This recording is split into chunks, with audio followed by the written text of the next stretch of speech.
नमस्कार हरि प्रेमियों, माइंडफुल भक्ति चैनल में आपका स्वागत है।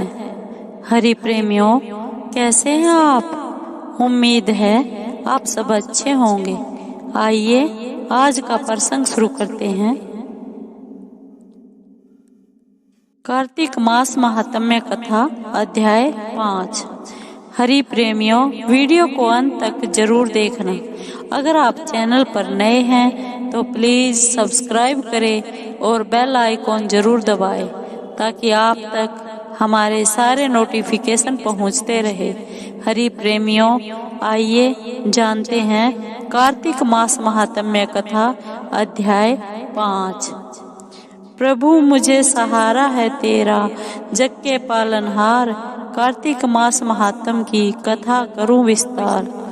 राजा पृथु बोले, हे नारद जी, आपने कार्तिक मास में स्नान का फल कहा, अब अन्य मासों में विधि पूर्वक स्नान करने की विधि, नियम और उद्यापन की विधि भी बतलाइए। देवऋषि नारद ने कहा, हे राजन, आप भगवान विष्णु के अंश से उत्पन्न हुए हैं, अतः यह बात आपको ज्ञात ही है, फिर भी आपको यथोचित विधान बतलाता हूँ। अश्विन माह में शुक्ल पक्ष की एकादशी से कार्तिक के व्रत करने चाहिए। ब्रह्म मुहूर्त में उठकर जल का पात्र लेकर गांव से बाहर पूर्व अथवा उत्तर दिशा में जाना चाहिए। उसके बाद जो मनुष्य मुख शुद्धि नहीं करता उसे किसी भी मंत्र का फल प्राप्त नहीं होता। अतः दांत और जीभ को पूर्ण रूप से शुद्ध करना चाहिए और निम्नलिखित मंत्र का उच्चारण करते हुए दातून तोड़नी चाहिए।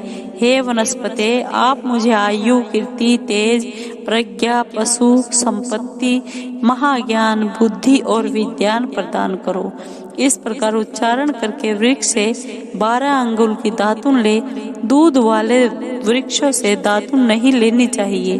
इसी प्रकार कपास, कांटेदार वृक्ष तथा जले हुए वृक्ष से भी दातून लेना मना है, जिससे उत्तम गंध आती हो और जिसकी टहनी कोमल हो, ऐसे ही वृक्ष से दंत धावन ग्रहण करना चाहिए। प्रतिपदा, अमावस्या, नवमी, छठी, रविवार को चंद्र तथा सूर्य ग्रहण में दातून नहीं करनी चाहिए। उसके बाद भली भांति स्नान करके फूल, माला, चंदन और पान आदि पूजा की सामग्री लेकर प्रसन्न चित्त व भक्ति पूर्वक शिवालय में जाकर सभी देवी देवताओं को अर्घ, आचमनीय आदि वस्तुओं से पृथक पृथक पूजा करके प्रार्थना एवं प्रणाम करना चाहिए। फिर भक्तों के स्वर में मिलकर श्री हरि का कीर्तन करना चाहिए। मंदिर में जो गायक भगवान श्री हरि का कीर्तन करने आए हों, उनका माला, चंदन, तांबूल आदि से पूजन करना चाहिए, क्योंकि देवालय में भगवान विष्णु को अपनी तपस्या, योग और दान द्वारा प्रसन्न करते थे। परंतु कलयुग में भगवत गुणगान को ही भगवान श्री हरि को प्रसन्न करने का एकमात्र साधन माना गया है। नारद जी राजा पृथु से बोले, हे राजन, एक बार मैंने भगवान से पूछा कि हे प्रभु, आप सबसे अधिक कहाँ निवास करते हैं? इसका उत्तर देते हुए भगवान ने कहा, हे नारद, मैं बैकुंठ या योगियों के हृदय में ही निवास नहीं करता, अपितु जहाँ मेरे भक्त मेरा कीर्तन करते हैं, मैं वहाँ अवश्य निवास करता हूँ। जो मनुष्य चंदन, माला आदि से मेरे भक्तों का पूजन करते हैं, उनसे मेरी ऐसी प्रीति होती है जैसी कि मेरे पूजन से भी नहीं हो सकती।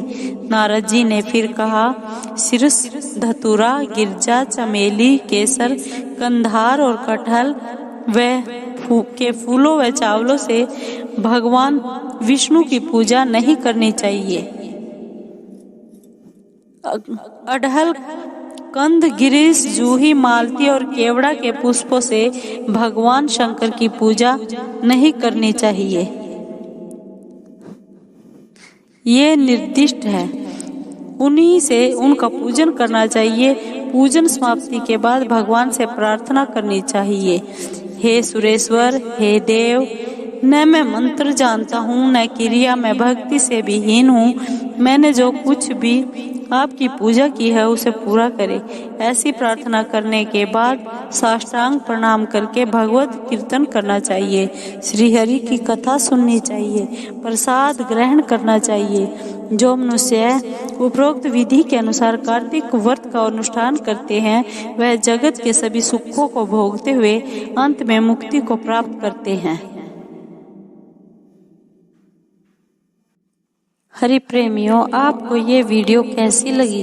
अगर आपको वीडियो अच्छी लगी हो तो लाइक कीजिए, शेयर कीजिए और सब्सक्राइब कीजिए, कमेंट जरूर कीजिए। धन्यवाद।